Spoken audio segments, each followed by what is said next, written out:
Mastering Prepositions, the Power of By. Hello, language learners. Welcome to another exciting episode in our Grammar Fundamentals series. Today, we'll be zooming in on the prepositions of agent with a specific focus on by. We'll look at what it means, how to use it, and, of course, provide lots of examples and exercises. So, buckle up and let's explore the power of by together. In English, the word by plays a crucial role as a preposition of agent. But what does that mean? Well, when we talk about an action being done by someone or something, by is our go-to preposition. It links the action, the verb, to the person or thing that carries out the action, the agent. For example, the cake was eaten by the kids.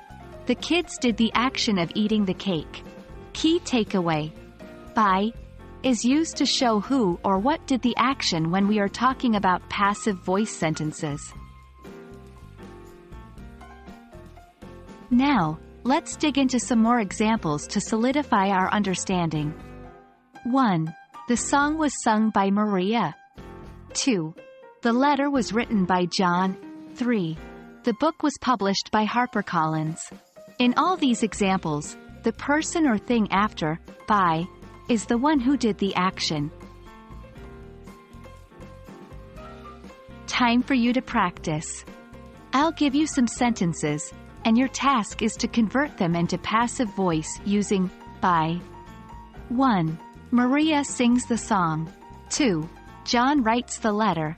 3. HarperCollins publishes the book. Here are the answers for you to check your work. 1. The song is sung by Maria. 2. The letter is written by John. 3. The book is published by HarperCollins.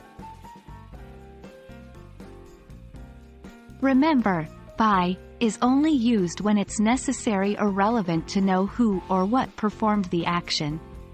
If it's not important, we often omit it. For example, the cake was eaten is a complete sentence in its own right. And that's it, folks. We've explored the wonderful world of by as a preposition of agent. With a better understanding and some practice, you'll soon find that using by comes naturally to you in conversation and writing. Keep practicing, and don't forget to test yourself with the examples we've covered today. Happy learning, and see you in our next video.